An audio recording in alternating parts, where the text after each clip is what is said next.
శ్రీ గురుభ్యో నమః. మనం తులసీదాసు గారు రచించిన శ్రీరామచరితమానసం నుండి బాలకాండ చూస్తున్నాము.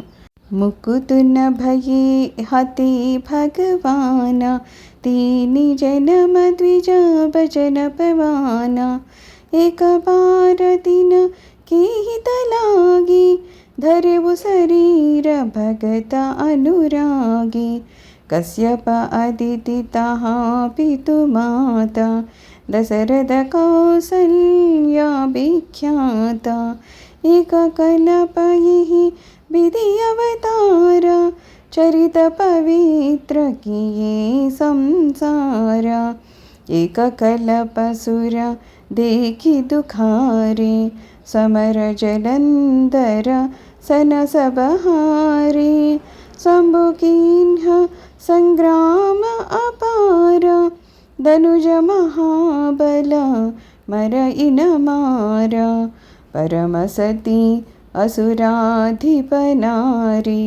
तेहि बलताहिन जितहि पुरारी.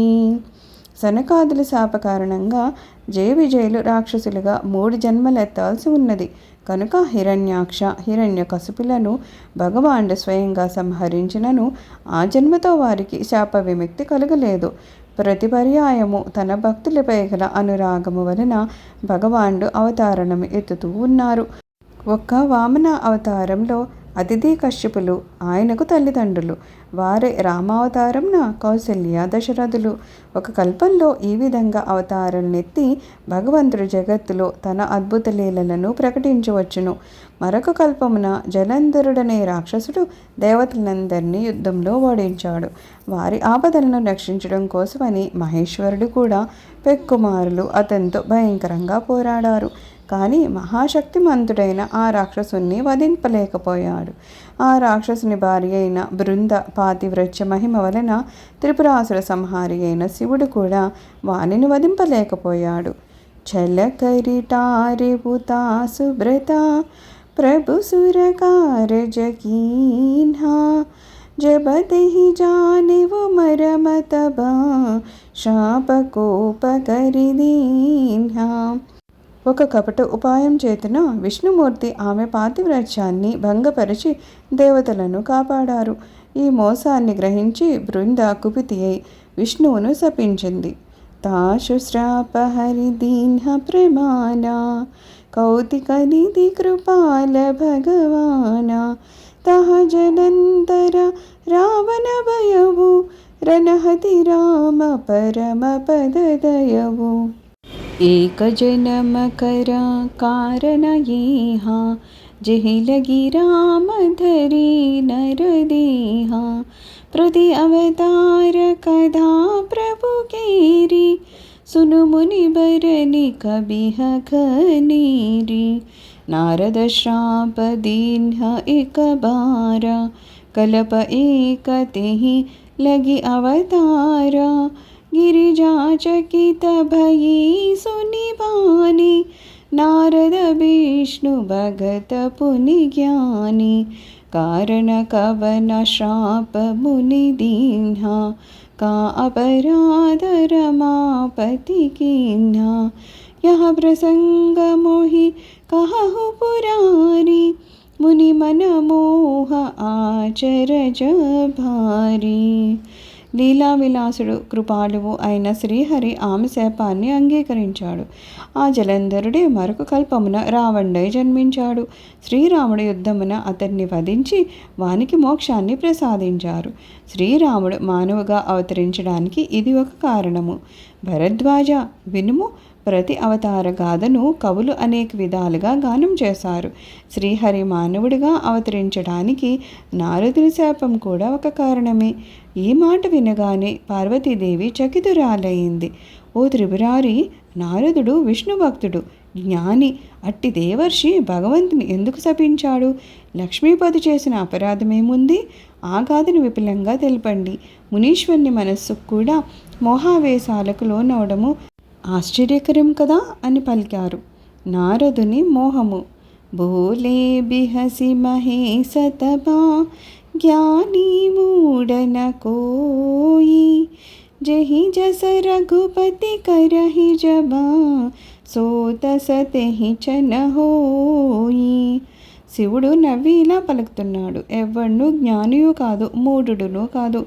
శ్రీ రఘునాథుని సంకల్పానుసారమే అన్నీ జరుగుతూ ఉంటాయి.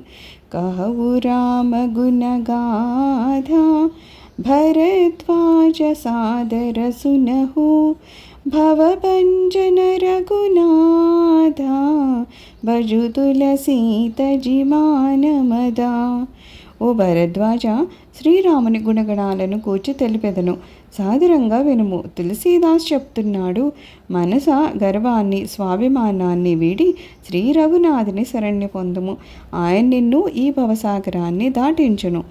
हिमगिरि गुहा एक अति पावनी बह समीप सुरसरी सुहावनी आश्रम परम पुनीत सुहावा देखि देव ऋषि मन अति भावा निरखि शैल सरी विपिन विभागा भयउ रमापति पद अनुरागा सुमिरत हरिः श्रापगति बाधि सहज विमल मन लागी समाधि मुनि गति देखि सुरे सडेराना कामहि बोलि किन्हासन माना सहित सहाय जाहु मम हेतु चले वो हर्षिया जलचर केतु सुना से रमन महु असि त्रासा चाहत देव ऋषि मम पुरवासा जे कामी लोलुप जग माही कुटिल काकयिवा सबहि डेराही. హిమాలయ పర్వతం నందు అతి పవిత్రమైన గుహ ఒకటి ఉన్నది. అది మిక్కిలి మనోజ్ఞమైంది. దాని సమీపమున నిర్మలమైన గంగా నది ప్రవహిస్తూ ఉంటుంది. అట్టి పవిత్ర స్థలాన్ని చూసిన దేవర్షి నారదుని మనస్సు ఆహ్లాదభరితమాయెను. ఆ పర్వత శిఖరాలను, నదులను, వనాలను చూసిన నారద మహర్షిలో శ్రీహరి భక్తి పెళ్ళుబిగింది.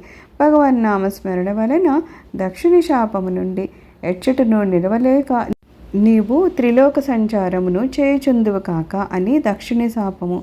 దాని నుండి నారదుడు విముక్తుడయ్యాడు. అతడు సమాధిలో మునిగి ఉన్నాడు. ఆమెను యొక్క తపో నిమగ్న స్థితిని గుర్తించి దేవేంద్రుడు భయపడ్డాడు.